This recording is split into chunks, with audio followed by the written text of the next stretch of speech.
किस वैदिक ग्रंथ में वर्ण शब्द का सर्वप्रथम नामोल्लेख मिलता है? ऋग्वेद में।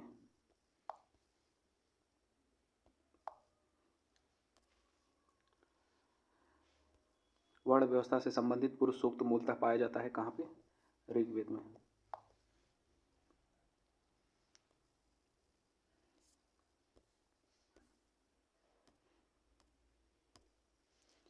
सूची 1 को सूची 2 से सुमेलित कीजिए। नीचे दिए कूट की सहायता से सही उत्तर चुनिए।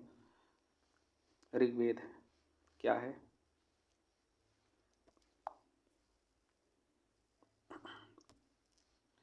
ऋग्वेद क्या है? स्रोत और प्रार्थनाएं हैं।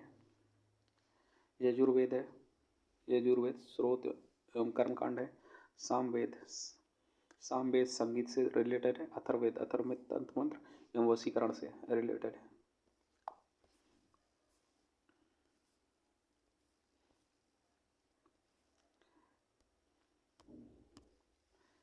ऋग्वेद में कितनी ऋचाएं हैं?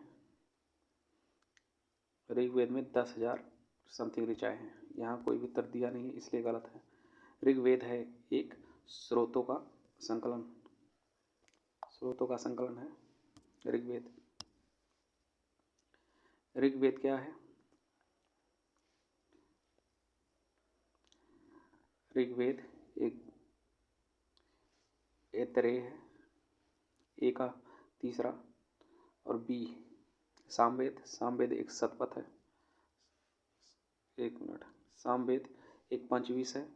अथर्ववेद एक गोपथ है। यजुर्वेद शतपथ है। निम्नलिखित में से कौन सा ब्राह्मण ग्रंथ ऋग्वेद से संबंधित है? ऐतरेय ब्राह्मण ऋग्वेद से संबंधित है।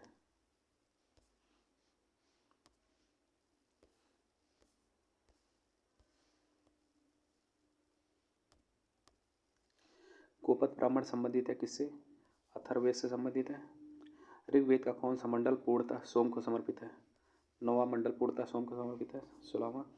ऋग संहिता का 9वां मंडल पूर्णतः किसको समर्पित है?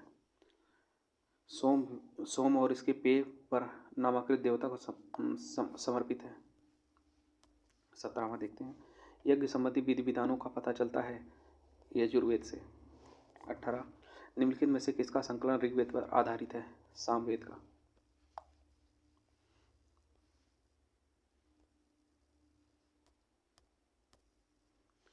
भारत के किस स्थल की खुदाई से लौह धातु के प्रचलन के प्राचीनतम प्रमाण मिले हैं? अतरंजी खेड़ा से। उपनिषद पुस्तकें हैं दर्शन पर आधारित। उपनिषद का मुख्य विषय क्या होता है? दर्शन। 22 है। निम्नलिखित में से किस एक वैदिक साहित्य में मोक्ष की चर्चा मिलती है? उपनिषद में मोक्ष की चर्चा मिलती है।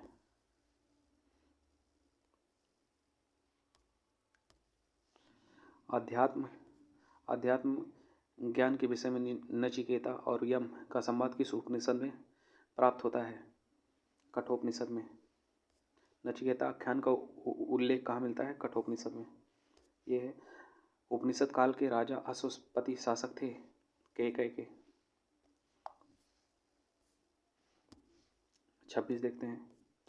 निम्नलिखित में से वैदिक साहित्य का सही क्रम कौन सा है? तो सबसे पहले वैदिक साहित्य आए, फिर ब्राह्मण, फिर आरण्यक, फिर उपनिषद आए, यानी ए पार्ट सही है। 27। आरंभिक वैदिक साहित्य में सर्वाधिक वर्णित नदी कौन सी है? सिंधु नदी है।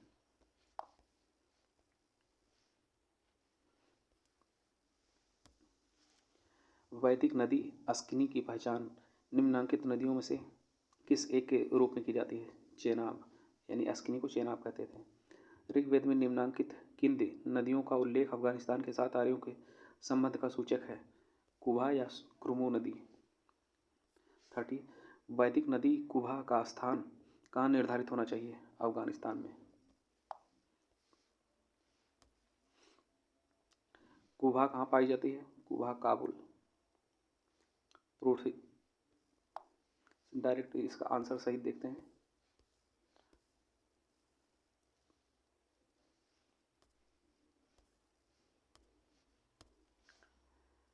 प्राचीन भारत में निशाका माने जाते थे, स्वर्ण आभूषण माने जाते थे। बोगज कोई महत्वपूर्ण है क्योंकि यहाँ से प्राप्त अभिलेख में वैदिक देवी देवताओं का नामोल्लेख प्राप्त होता है, इसलिए।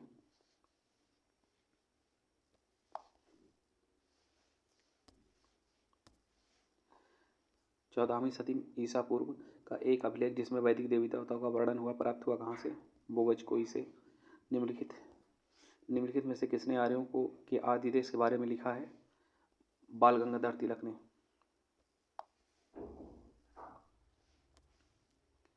शतपथ ब्राह्मण का उल्लिखित राजा विदेह माधव से संबंधित ऋषि हैं कौन?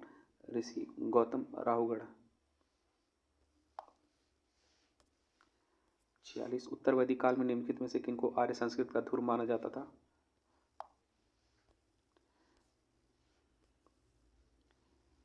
किसे माना जाता था? कुरु और पांचाल को। गोत्र शब्द का सर्वप्रथम प्रयोग हुआ था ऋग्वेद में।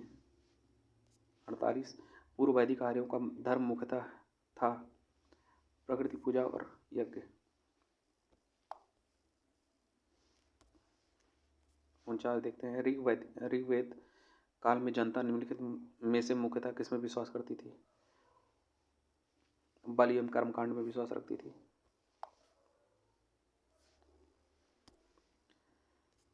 प्रसिद्ध 10 राजाओं का युद्ध किस नदी के किनारे लड़ा गया था? परफुड़ी नदी के किनारे लड़ा गया था।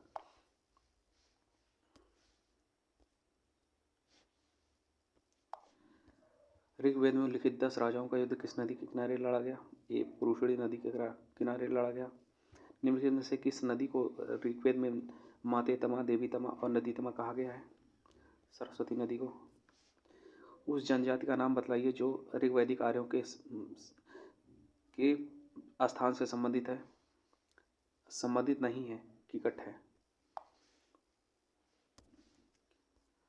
प्राचीन काल में आर्यों के जीविकोपार्जन का मुख्य साधन था कृषि था। 55 ऋग्वेद में उल्लिखित यौ किस चीज से संबंधित है? जौ से संबंधित है।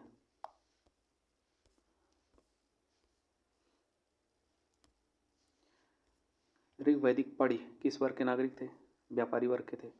57 वैदिक युग में प्रचलित लोकप्रिय शासन प्रणाली थी वंश परंपरागत राजतंत्र।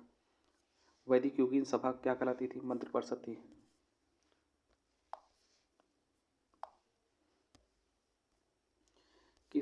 किस वेद में सभा और समिति को प्रजापति की 2 पुत्रियां कहा गया है?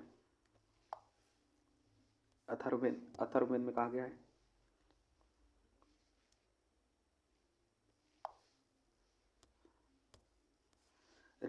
ऋग्वैदिक जनसभा जो न्यायिक कार्यों से संबंधित थी क्या कहलाती थी? सभा ही कहलाती थी।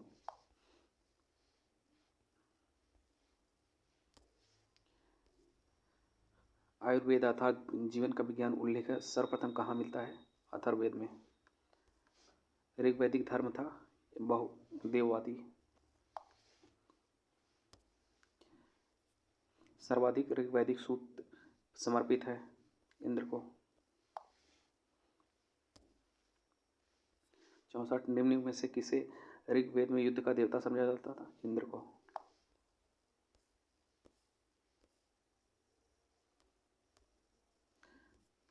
ऋग्वेद में सर्वाधिक संख्या में मंत्र संबंधित है किसे? अग्नि से। 66 निम्न में से पूर्व वैदिक आर्यों का सर्वाधिक लोकप्रिय देवता कौन था? इंद्र। पूर्व वैदिक आर्यों का। 66 वैदिक देवता इंद्र के विषय में निम्नलिखित कथनों पर विचार कीजिए तथा नीचे दिए गए सही उत्तर को चुनिए। झंझावात के देवता थे इंद्र, बिल्कुल सही है। पापियों को दंड देते थे, गलत है। नैतिक व्यवस्था के संरक्षक, गलत है। वर्षा के देवता थे, सही है। यानी 1 और 4 सही है, यानी कि डी ऑप्शन सही है। वैदिक देवमंडल में निम्नलिखित में से कौन देवता का युद्ध का देवता माना जाता था? किस देवता को? इंद्र को माना जाता था। 69 800 से 600 ईसा पूर्व का काल किस युग से जुड़ा है? ब्राह्मण युग से जुड़ा हुआ है। गायत्री मंत्र किस पुस्तक में मिलता है? ऋग्वेद में मिलता है। 71 गायत्री मंत्र का नाम प्रसिद्ध मंत्र सर्वप्रथम गायत्री मंत्र के नाम से प्रसिद्ध मंत्र सर्वप्रथम किस ग्रंथ में मिलता है? ऋग्वेद में मिलता है। गायत्री मंत्र की रचना किसने की थी? भाई विश्वामित्र ने की थी। 72 क्वेश्चन।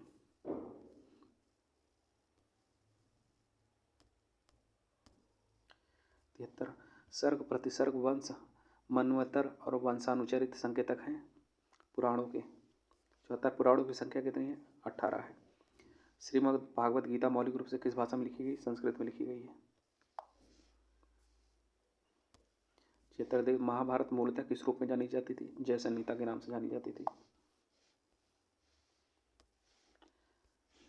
सतसहस्त्री संहिता उपनाम निम्नलिखित में से किस ग्रंथ का है? महाभारत का ही है।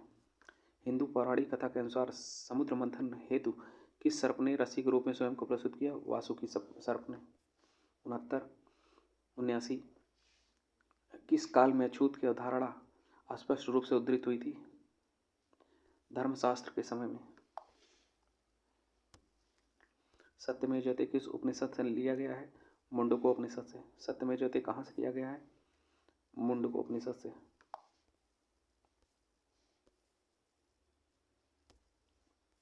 82 भारतीय प्रतीक पर उत्कीर्ण सत्यमेव जयते लिया गया है? मुंडको उपनिषद से।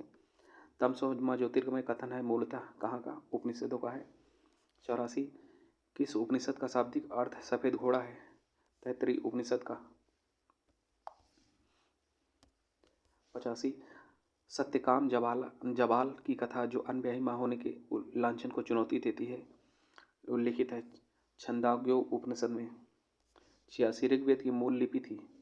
ब्राह्मी लिपि में लिखा गया था सर्वप्रथम ऋग्वेद। 87 वैदिक कर्मकांड में होता किससे संबंधित है? ऋग्वेद। ऋग्वेद को गाने वाले को होता कहते थे।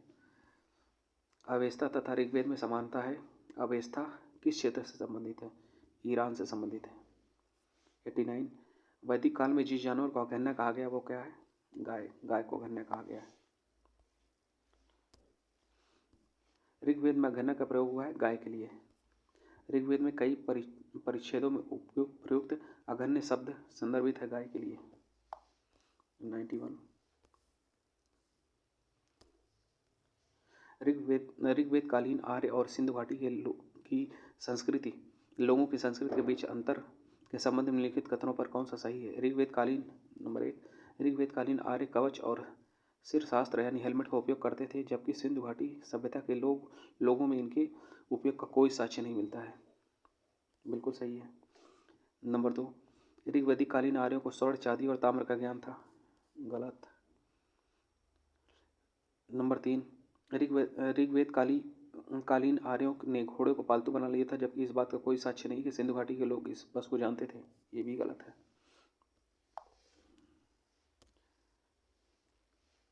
ऋग्वैदिक काल के प्रारंभ में निम्नलिखित में से किसे मूल्यवान संपत्ति समझा जाता था? गाय को।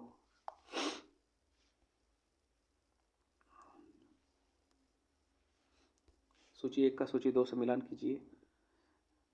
ऋग्वेद सिंधु घाटी सभ्यता नगरीय सभ्यता थी। उत्तर वैदिक समाज कृषक समाज था। ऋग्वैदिक समाज चारागाह से संबंधित है। मध्यकाल जमींदारों से संबंधित है। 95 प्राचीन भारतीय समाज के प्रसंग में निम्नलिखित शब्दों में से कौन सा शब्द शेष 3 वर्ग से संबंधित नहीं है? कोष से संबंधित नहीं है। संस्कारों की कुल संख्या कितनी है? 16 है संस्कारों की कुल संख्या।